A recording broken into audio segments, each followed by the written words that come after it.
question. You have to find 6 rational numbers. Hello everyone, this is Divya, your math facilitator. In this session, we shall discuss the solutions of chapter 1 of class 9 exercise 1.1. Okay, so the concepts we have discussed in detail in earlier video. You can get the video by clicking on the I button. Clear? So now let's get started. So the first question is 0 a rational number? Can you write it in the form of P by Q, where P and Q belongs to integers and Q should not be equal to 0, right? So we have already learned that all natural numbers, all whole numbers, all integers are a set of rational numbers, isn't it? We have learned something like this, do you remember? So natural number is a subset of whole numbers is a subset of integers. Yes, and also integers is a subset of rational numbers. This is what we have learned, right? So now, they are asking us to express 0 in the form of P by Q. Yes, so 0, you can write 0 as 0 is nothing but 0 by 1, isn't it? So 0 you can write as 0 divided by 1, which is nothing but 0. Yes, so this is of the form P by Q. Yes, so this 0 by 1 is of the form P by Q, where you can see P is 0, Q is what? Q is 1, right? And 0 and 1, they belong to what? They belong to integers. So we can say P and Q, they belong to integers. And what is the value of Q? Q is nothing but 1, which is not 0, right? Q is not equal to 0. Yes, so hence you can say that 0 is also a rational number. Why? Because 0 you have written in the form of P by Q, 0 by 1, which gives you the same value again, right? So hence you can say that 0 is a rational number. Clear? So for the extra information, we have also learned that all numbers, okay, all natural numbers, all whole numbers, all integers, they belong to rational numbers. And I have explained you in the concept video saying that suppose you have a number 3 you can write as 3 by 1, which is of the form P by Q. So 3 also belongs to rational number. 3 belongs to natural number, 3 belongs to whole numbers, 3 belongs to integers, and 3 belongs to rational numbers. Okay, suppose you have a number minus 110. Now this minus 110 also you can write as minus 110 divided by 1, which is nothing in the form of P by Q. Okay, so this is an integer as well as a rational number. Clear? So always remember that all natural numbers, all whole numbers, all integers, they can be represented as rational numbers because all these are a subset of rational numbers. Okay, clearly, very clearly we have discussed in the concept video. If you have not watched that, do watch it. Okay, moving on to the second question, you have to find 6 rational numbers between 3 and 4. Okay, so the given numbers are 3 and 4. Given numbers are what? They are 3 and 4. Clear? So two numbers are given to you, 3 and 4. Now we have learned that we can insert infinite rational numbers between any two rational numbers, right? So you can see 3 is a rational number as we have just discussed. 4 is also a rational number because 4 can be written in the form of 4 by 1. Yes, so these two are rational numbers. So we can insert infinitely many rational numbers between any two rational numbers, and we have discussed 2 methods to do that. Okay, so that is clearly discussed in the concept video, but here let us take the easier way. Okay, so I'll opt the second method. Okay, so what is in the second method? So firstly we'll write the required number of rational numbers are. So what is the required number of rational numbers? Tell me. They are nothing but you want 5 rational numbers. Okay, so the required number of rational numbers to be inserted are 5. Okay, so you want 5 rational numbers to be inserted between 3 and 4. Okay, so how do you insert that? Now I told you that always you'll multiply and divide the given numbers with one more than the required number of rational numbers. Okay, so nothing but now the number 3 is given to you and the number 4 is given to you. Okay, 3 can be written as 3 by 1, 4 can be written as 4 by 1. Clear? So now since you want 5 rational numbers to be inserted, we will multiply and divide this with 6. Okay, 6 divided by 6. Okay, so here also you will multiply and divide this number with 6. Nothing but we are multiplying and dividing both the given numbers 3 and 4 with one number more than the required number.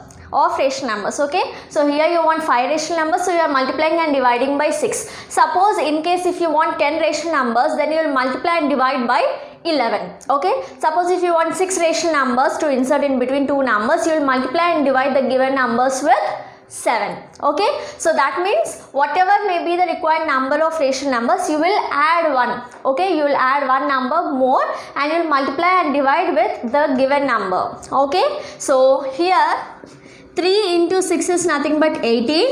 Okay, divided by 1 into 6 is 6, comma 4 into 6 is 24, divided by 1 into 6 is 6. Okay, now you can see you have 18 by 6 and 24 by 6. Now after 18 you can write 19, 20 and so on, right? That means you can insert some numbers in between these two numbers, right? So let us do that. Therefore 19 by 6, so after 18 by 6 you will find 19 by 6, 20 by 6, 21 by 6, 22 by 6, 23 by 6. Now see 24 by 6 you have it here, so we'll stop at 23 by 6. Okay, because we want in between numbers. So 19 by 6, 20 by 6, 21 by 6, 22 by 6, 23 by 6. These are numbers in between 18 and 24, right?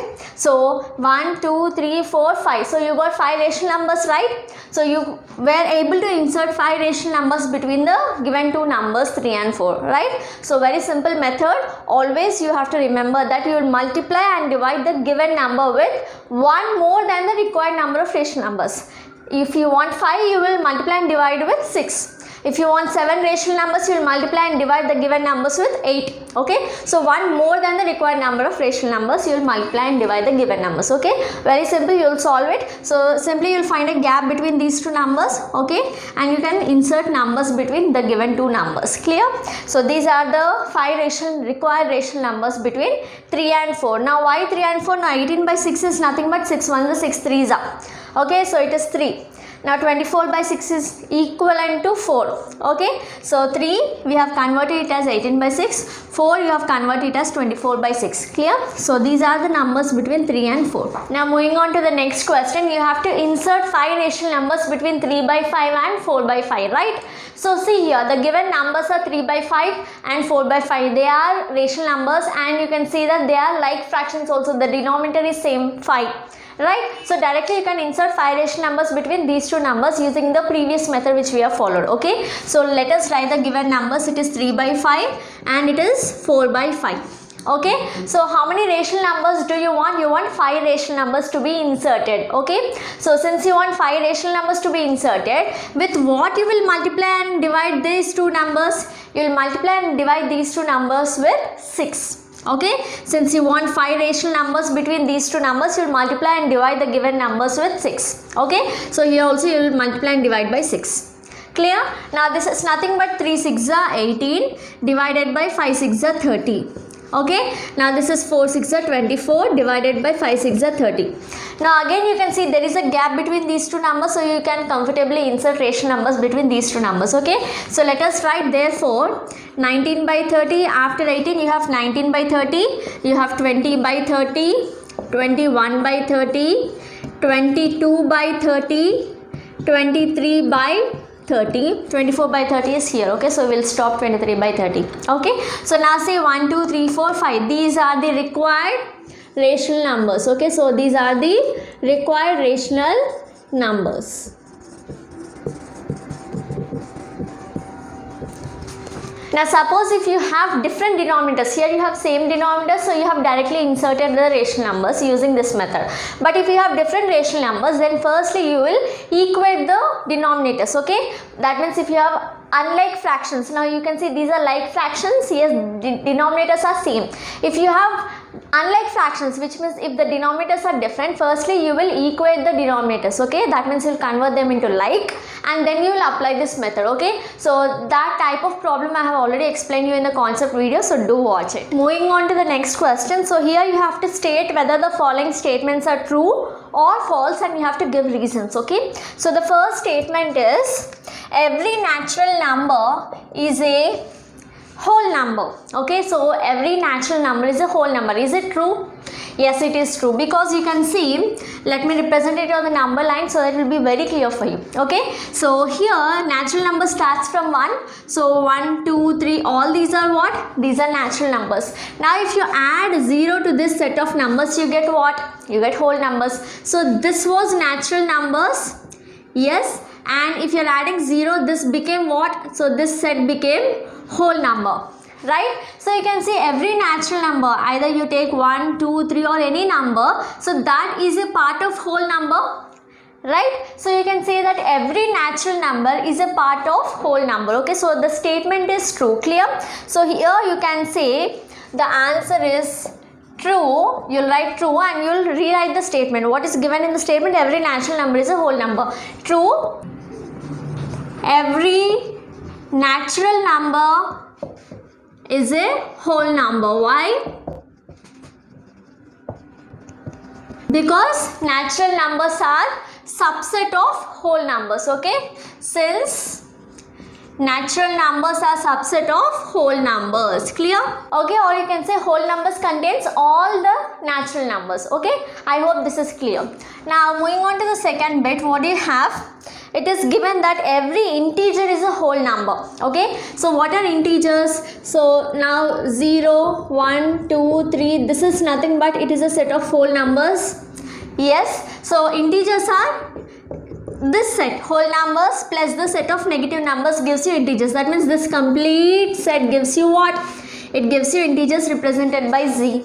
Yes, so here they are saying that every integer is a whole number, which is from, see, if you take an integer -2, is -2 a whole number?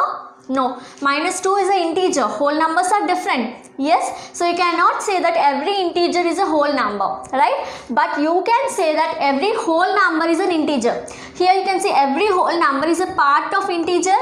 So you can say every whole number is an integer, but every integer is not a whole number. Clear? So suppose if you take example -2, so let us write here. So the statement is false, since you can see -2 is an integer but it is not a whole number. Okay, so you can write -2 is an integer but not a whole number. Okay, or in other words you can also state that integers contain negative numbers whereas whole numbers do not contain negative numbers. So all the negative numbers are not a part of whole numbers. So you can say that all the integers are not a part of whole numbers. Okay, so if you want to make it simple, you can just write the statement. Otherwise you can write it in this way. Okay, you can say that all the negative numbers are not whole numbers, since whole numbers contains only positive numbers, right? So moving on to the next one, the third bit, what do you have? So it is every rational number is a whole number. Okay, so is every rational number a whole number? It is again false. Why? So here you can say every whole number is a rational number. Suppose you take 2 you can write as 2 by 1, which is the rational number. If you take 5 you can write as 5 by 1, which is a rational number. That means every whole number is a rational number. But if you take a rational number, suppose in the previous example you have taken 2 by 5. Okay, now this 2 by 5, is it a whole number? Whole numbers are 0, 1, 2, 3. Can you find 2 by 5 in this set? No. So you can say that every rational number is not a whole number. Okay, so you can take the example 2 by 5, false, since the statement is false, since 2 by 5 is a rational number but not a whole number. Okay, it is a rational number but not whole number. Clear? So to give reasons like this, you need to be very clear with the concepts. So this brings us to the end of exercise 1.1. I'll meet you in the next video, but you don't forget to subscribe to the channel so that you will be notified whenever I post a new video. Okay, and also don't forget to press the bell icon. Thanks for watching.